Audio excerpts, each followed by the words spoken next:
बच्चों, पिछली कक्षा में हम लोग साहसी अमित का आधा अंश पढ़े थे। अब आगे पढ़ते हैं कैसे अमित ने अपने मित्र को बिजली के तार से अलग किया। जानते हैं। बहुत ढूंढने पर भी उसे लकड़ी का टुकड़ा नहीं मिला। बहुत खोजबीन किया फिर भी उसे लकड़ी का एक भी टुकड़ा नहीं मिला। उसके पैरों में रबर के जूते भी नहीं थे। अमित परेशान हो उठा। वह जानता था कि यदि उसने कानून को ऐसे ही छू लिया तो उसके हाथ पर उसके साथ वह भी चिपक जाएगा। उसने अपने मन में किसी भी प्रकार कानून को बचाने का निश्चय किया। उसने बहुत इधर उधर ढूंढा फिर भी उसे लकड़ी का भी टुकड़ा नहीं मिला, ना ही वह पैरों में रबर के जूते पहने थे। अमित बहुत परेशान हो उठा कि कैसे मैं अपने मित्र कानन को बचाऊं। अगर वो ऐसे सीधा कानन को छूता तो वह भी उसके साथ चिपक जाता। उसने अपने मन में किसी प्रकार से कानन को बचाने का दृढ़ निश्चय किया। अमित ने कानन को छुए बिना उसकी पैंट पकड़कर जोर से झटका दिया।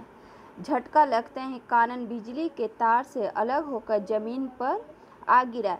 अमित अब क्या करे, उसने क्या किया, सिर्फ उसके कपड़े पैंट को जोर से पकड़ के खींचा और उस झटके से जोर से झटका जो लगा वो कानन बिजली के तार से अलग होकर जमीन पर गिर पड़ा।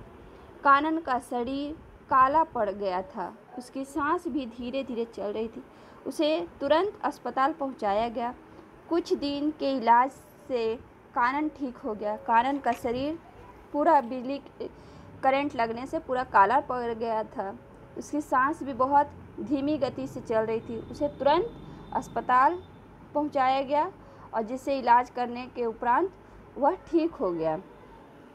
अमित के साहस और सूझबूझ की इस घटना की कहानी दूर दूर तक फैल गई। अमित से पूछा गया, आपने प्राण संकट में डालते हुए तुम्हें भय नहीं लगा था? अमित के साहस और समझदारी की चर्चा चारों तरफ फैल गई। जब अमित से पूछा गया कि अपने प्राणों को मुसीबत में डालने से तुम्हें डर नहीं लगा, तब अमित ने उत्तर दिया, किसी को संकट में देखकर उसकी सहायता करना हमारा कर्तव्य है। यह मैं कैसे देख सकता था कि मेरी आंखों के सामने मेरा मित्र तड़प तड़प कर मर जाए और मैं उसे बचाने के लिए कुछ भी न कर सकूं। तब अमित ने उत्तर दिया कि संकट के समय या मुसीबत में हमारा कर्तव्य बनता है कि हमें उसके सहायता करनी चाहिए। मैं कैसे अपने मित्र को अपने आँखों के सामने उसको तड़पते हुए मरते हुए देख सकता हूँ। मैं उसे बचाने के लिए कुछ भी न करूँ।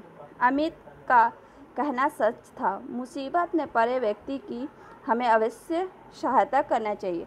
हमें बच्चों सदैव मुसीबत और परेशानी में पड़े व्यक्ति की हमेशा सहायता करनी चाहिए। अमित का पूरा नाम अमित बनर्जी है। उसे साहस और सूझबूझ के लिए राष्ट्रपति द्वारा राष्ट्रीय पुरस्कार से सम्मानित किया गया।